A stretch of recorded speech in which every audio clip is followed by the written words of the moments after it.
Hello friends, this is Pradeep Sharma here. आज के इस वीडियो में हम लोग बात करने जा रहे हैं equity mutual fund. Equity mutual fund क्या है, इसको पूरे डिटेल में हम लोग समझेंगे और इसके कितने टाइप्स के होते हैं, सारे चीज़ हम लोग इस वीडियो में डिस्कस करने वाले हैं। अभी हम लोगों ने इसके पहले वाले वीडियो में सीखा कि म्यूचुअल फंड क्या है और ये म्यूचुअल फंड कितने प्रकार के होते हैं। ये टू जेड हम लोगों ने सारा चीज़ डिस्कस किया उसके बारे में। सो आज के इस वीडियो में हम लोग इक्विटी म्यूचुअल फंड के बारे में बात करने जा रहे हैं, जो कि म्यूचुअल फंड का ही एक पार्ट है। तो इसको हम लोग पूरे डिटेल में सीखेंगे, इसको समझेंगे और ये कितने टाइप्स के होते हैं, तो सारे चीज़ हम लोग इस वीडियो में डिस्कस करने वाले हैं। तो ये वीडियो बहुत ही इंपॉर्टेंट होने वाला है और इसको लास्ट तक जरूर देखिएगा आप लोग। अब सबसे पहले हम लोग यहाँ भी समझ लेते हैं कि म्यूचुअल फंड क्या है। इक्विटी म्यूचुअल फंड को समझने से पहले म्यूचुअल फंड को समझ लेते हैं, उसके बाद इक्विटी म्यूचुअल फंड को समझने में आसानी हो जाएगी। तो चलो हम लोग जानते हैं म्यूचुअल फंड क्या है। म्यूचुअल फंड क्या होता है, एक ईएमसी कंपनी होती है, ठीक है, एसेट मैनेजमेंट कंपनी, जो कि अलग अलग इन्वेस्टर से पैसे इकट्ठा करता है थोड़ा थोड़ा करके। जब वो पैसा बहुत ज्यादा हो जाता है तो फंड मैनेजर हायर करता है, जो कि काफी ज्यादा एक्सपर्ट होता है। तो उसे बहुत ही अच्छा नॉलेज होता है मार्केट के बारे में, किस तरीके से इन्वेस्टमेंट करें और किस तरीके से हम लोग बहुत ही अच्छा रिटर्न कमाएं। तो वो फंड मैनेजर सारे पैसों को इकट्ठा करके अलग अलग इंस्ट्रूमेंट में इन्वेस्टमेंट करते हैं, जैसे इक्विटी हो गया, डेट हो गया, तो बहुत सारे इंस्ट्रूमेंट हो सकते हैं। तो उससे हम लोग म्यूचुअल फंड बोलते हैं और ये इक्विटी फंड उसी का एक पार्ट है, जो कि हम लोग इस वीडियो में डिस्कस करने जा रहे हैं।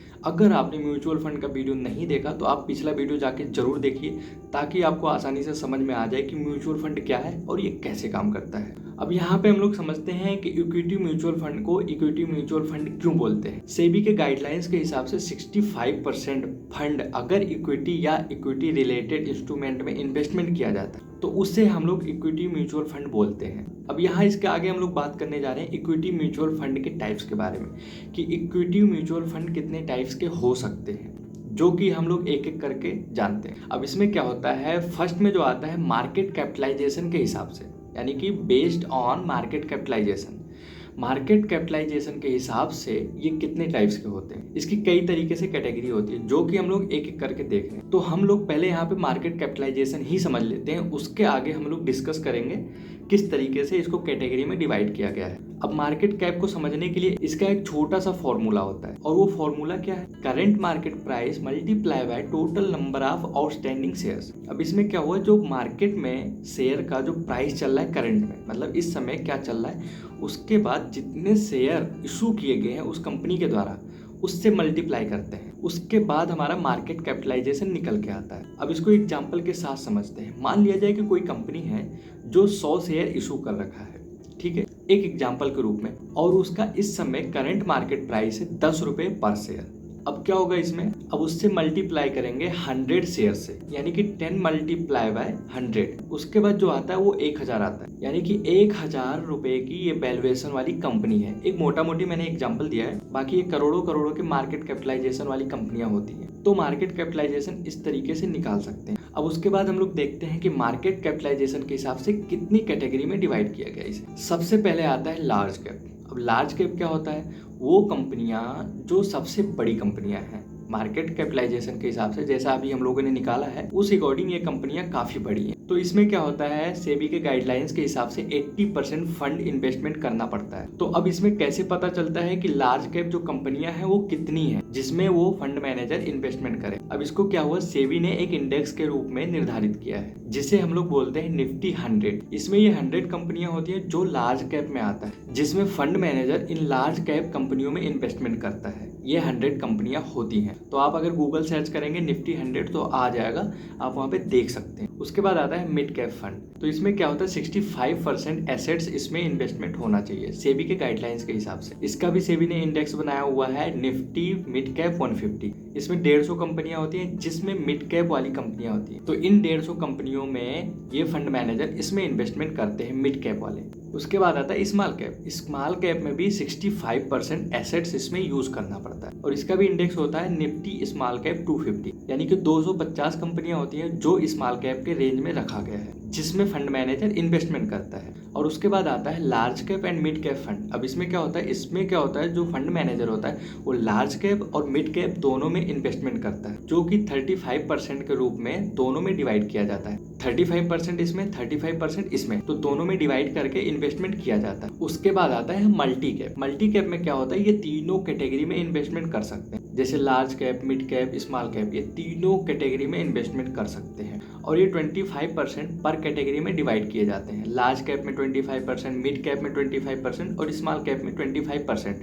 ये सेबी के गाइडलाइंस के हिसाब से डिवाइड किया जाता है। उसके बाद आता है फ्लेक्सी कैप। फ्लेक्सी कैप में क्या डिफरेंस होता है, जैसा कि फ्लेक्सी के नाम से ही आपको पता चल रहा है कि ये फ्लेक्सिबल है, यानी कि तीनों कैप में कहीं भी इन्वेस्टमेंट कर सकता है, चाहे वो लार्ज कैप हो, चाहे वो मिड कैप हो, चाहे वो स्मॉल कैप हो। ये 65% इसको भी मिनिमम इन्वेस्टमेंट करना पड़ता है। ये चाहे किसी में भी कर सकता है, चाहे वो इकट्ठा एक में डाल दे। ये फ्लेक्सिबल है, यानी कि तीनों में कहीं भी इन्वेस्टमेंट कर सकता है। तो ये मार्केट कैपिटलाइजेशन के हिसाब से ये कुछ पार्ट डिवाइड किए गए हैं। उसके बाद आता है बेस्ड ऑन इन्वेस्टमेंट स्ट्रेटजी, यानी कि इन्वेस्टमेंट स्ट्रेटजी के हिसाब से ये कितने टाइप्स के डिवाइड किए गए हैं। तो सबसे पहले हम लोग रखते हैं थीमेटिक फंड। अब इसमें क्या होता है, थीमेटिक फंड में क्या होता है, पर्टिकुलर एक थीम पे इन्वेस्टमेंट किया जाता है। तो अब इसमें जैसे एग्जांपल आते हैं, हेल्थ केयर इनोवेशन हो गया, क्लीन एनर्जी हो गया, टेक्नोलॉजी थीम्ड फंड हो गया, इंफ्रास्ट्रक्चर हो गया, डिजिटल मीडिया हो गया, फाइनेंशियल सर्विस हो गया। सो इस तरीके से इसमें एक थीम होता है, जो कि उस थीम में कई सारे स्टॉक्स होते हैं, यानी कि कई सारे सेक्टर के स्टॉक्स होते हैं जो कि उसमें इन्वेस्टमेंट किया जाता है। उसके बाद आता है सेक्टोरल फंड। अब इसमें क्या होता है, इसमें क्या होता है, पर्टिकुलर एक सेक्टर में इन्वेस्टमेंट किया जाता है, जैसे बैंकिंग सेक्टर हो गया, आईटी सेक्टर हो गया, एफएमसीजी हो गया। सो इस तरीके से पर्टिकुलर एक सेक्टर में इन्वेस्टमेंट किया जाता है, जो कि काफी ज्यादा हाई रिस्की होता है। अब आप लोग सोच रहे हैं कि थीमेटिक फंड और सेक्टोरल फंड थोड़ा सा मैच कर रहा है। अब इसमें मैं आपको क्लियर कर देता हूँ। थीमेटिक फंड क्या होता है कि वो एक थीम बेस पे इन्वेस्टमेंट करता है, ठीक है। और सेक्टोरल फंड क्या होता है, उन सारे थीम में जिससे बहुत सारे सेक्टर आते हैं। तो आप ये मान सकते हैं जो थीमेटिक फंड होता है उसका एक पार्ट है, यानी कि उसका एक सेक्टर है, उसमें से निकाल करके एक सेक्टर है जिसमें सेक्टोरल फंड इन्वेस्टमेंट किया जाता है। अब एक डिफरेंस और होता है कि जो थीमेटिक फंड होता है उसमें 80% एसेट्स होना चाहिए इन्वेस्टमेंट के लिए, और जो सेक्टोरल फंड होता है उसमें 65% होना चाहिए इन्वेस्टमेंट के लिए। चलो हम लोग पहले इसको थोड़ा एग्जांपल के साथ समझते हैं कि थीमेटिक फंड अलग क्यों है इससे, सेक्टोरल फंड से, क्योंकि ये मैच करता है। जैसे मान लिया जाए हम लोग टेक्नोलॉजी थीम्ड फंड लेते हैं, इस कंफ्यूजन को क्लियर करने के लिए मान लिया जाए जैसे टेक्नोलॉजी थीम्ड फंड हो गया, तो अब इसमें क्या हो गया, आईटी सेक्टर हो गया, हार्डवेयर मैन्युफैक्चरिंग हो गया, सॉफ्टवेयर डेवलपमेंट हो गया, कंपनी जो आते हैं। उसके बाद क्या होता है, टेलीकॉम कंपनी आते हैं, उसके बाद इंटरनेट सर्विस वाली कंपनी आती है। तो इसमें बहुत सारी सेक्टर के कंपनियों को मिला करके एक थीम में वर्क होता है। जैसे टेक्नोलॉजी एक थीम है, इसमें बहुत सारी कंपनियां आ गई। सेक्टोरल फंड में सिर्फ एक ही सेक्टर को फॉलो किया जाए, तो जैसे आईटी हो गया, आईटी सेक्टर को ही फॉलो किया जाएगा। या फिर जैसे मान लिया जाए सॉफ्टवेयर डेवलपमेंट कंपनी होगी तो उसको फॉलो किया जाएगा, यानी कि उसमें इन्वेस्टमेंट किया जाएगा। सो आई होप कि आपको क्लियर हो गया होगा सेक्टोरल फंड और थीमेटिक फंड में क्या डिफरेंस है, क्योंकि बहुत सारे लोग कंफ्यूज रहते हैं इन दोनों के लेके। उसके बाद आता है फोकस्ड फंड। अब इसमें क्या होता है, 30 स्टॉक सिलेक्ट किया जाता है जिसमें 65% इन्वेस्टमेंट होता है। ये काफ़ी ज़्यादा रिस्की होता है, क्योंकि निफ्टी 50 का जो इंडेक्स है उसमें 50 कंपनियां होती हैं, तो ये उससे भी कम होता है, यानी कि 30 कंपनियां। तो ये थोड़ा रिस्की कंसीडर कर सकते हैं। उसके बाद आता है वैल्यू फंड। तो इसमें क्या होता है, जैसे जो स्टॉक्स हैं वो काफ़ी अंडर वैल्यूड है, यानी कि उसमें ये एजम्पशन किया जा रहा है कि फ्यूचर में काफ़ी ज़्यादा ग्रोथ कर सकते हैं।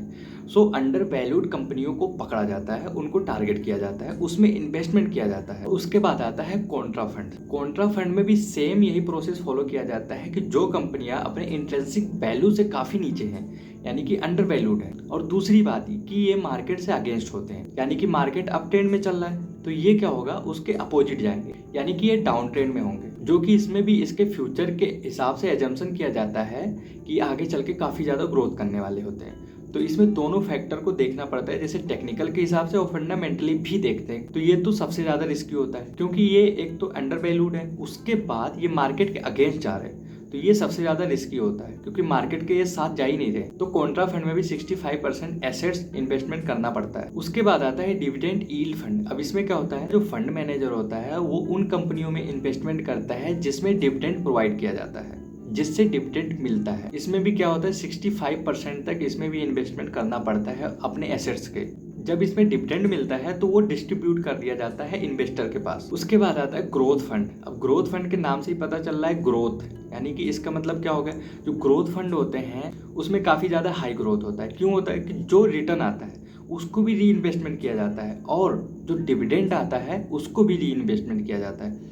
तो जो कंपाउंडिंग ग्रोथ होता है वो सारे पे इकट्ठा होता है, तो जिसके वजह से इसका रिटर्न काफी ज्यादा बनता है, तो इसलिए इसको हम लोग ग्रोथ फंड बोलते हैं। तो ग्रोथ फंड में इन्वेस्टमेंट काफी ज्यादा वैल्यूएबल होता है, तो उसमें आप इन्वेस्टमेंट कर सकते हैं। अब उसके बाद अगला कैटेगरी आता है बेस्ड ऑन टैक्स बेनिफिट, यानी कि टैक्स के बेनिफिट के हिसाब से कौन सा फंड रखा गया है, जिसका नाम है ELSS यानी कि इक्विटी लिंक्ड सेविंग स्कीम। तो अब इसमें टैक्स कैसे बचेगा? अब इसमें क्या होता है, टैक्स डिडक्शन मिलता है सेक्शन 80C के तहत 1.5 लाख तक के अमाउंट में आपको टैक्स नहीं देना पड़ता है, वो हर साल आप क्लेम कर सकते हैं इस चीज को। सो इसलिए ELSS बहुत ही अच्छा ऑप्शन होता है, इसमें भी 80% इन्वेस्टमेंट होना चाहिए। अब उसके बाद आता है अगला category based on managing style. अब इसमें क्या होता है, अब इसमें 2 तरीके से मैनेज किया जाता है, एक होता है एक्टिव मैनेज फंड और दूसरा होता है पैसिव मैनेज फंड। अब इन दोनों में डिफरेंस क्या होता है?